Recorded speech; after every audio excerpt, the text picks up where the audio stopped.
Okay, so you've spent years getting really good at analyzing other people's work. But how do you make that jump to creating work that others will analyze one day? That's the big question, right? It's the challenge every single scholar faces. So in this explainer, we're going to break down exactly how you go from being a student to a real contributor, turning what you know into something genuinely new.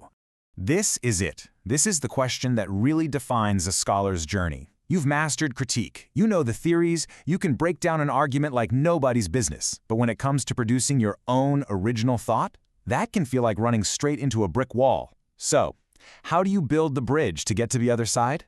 Let's figure it out. You know, this quote right here just nails it.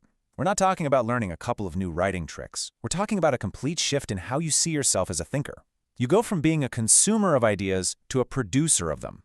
It's a journey that totally reshapes your place in the academic world. So, where does this whole leap begin? Well, for most of us, it starts with getting really good at one thing: interpretation. Deconstructing arguments, analyzing texts, applying frameworks, we get that down. But here's the thing, that's only half the battle. And this is the core challenge, laid out perfectly. It's that huge step from being a critical consumer to becoming a producer of knowledge.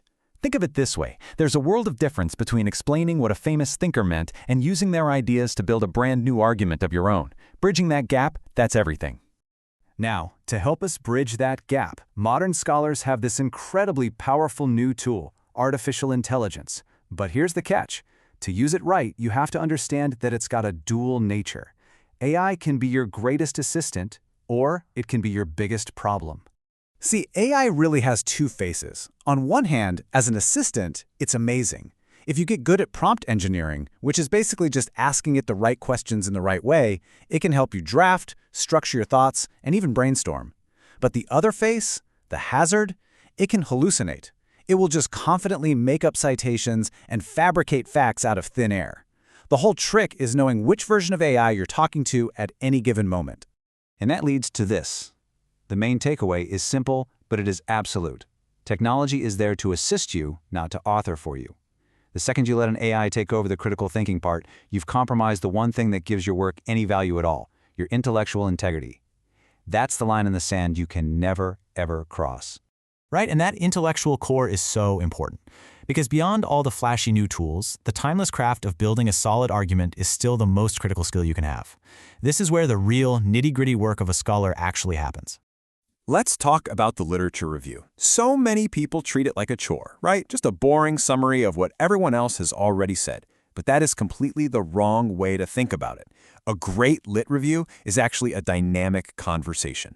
It's where you actively critique and synthesize what's out there to carve out the exact space that your own research is going to fill. It's your opening move. And this right here, this is the blueprint for a powerful argument. It's like a chain of logic. You start with a razor-sharp thesis statement, and then every single paragraph that follows has to logically support and build on it. Your language needs to be a precise tool, not flowery or vague. And your sources? You don't just drop them in. You weave them together to build your case. So, you've built this amazing argument. Now it's time to share it with the world. But you have to be careful, because the world of academic publishing can feel like navigating an ethical maze. And doing it right isn't just good practice, it's absolutely essential for your entire career.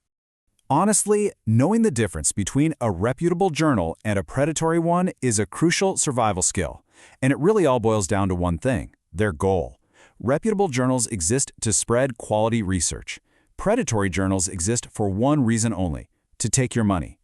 Everything else, from whether they have real peer review to proper indexing, all stems from that basic difference. And underpinning all of this are these fundamental pillars of integrity: proper citation, avoiding plagiarism, triple-checking your sources, especially if an AI gave them to you. These aren't just annoying rules. They are the very foundation of trust that the entire world of scholarship is built on. Without them, the whole thing just crumbles. So, what happens when you combine that modern toolkit with the timeless craft of argument and an unwavering commitment to ethics? Well, something pretty profound happens. You transform. You finally make that leap from student to a true contributor.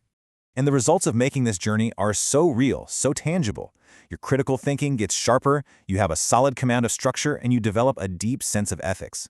But all of that builds up to the most important outcome of all: confidence.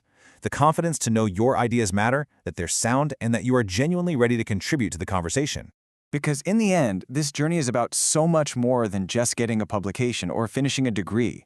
It's about building the skills to think critically, having the discipline to communicate responsibly, and finding the courage to add your own voice to the great intellectual conversation of our society.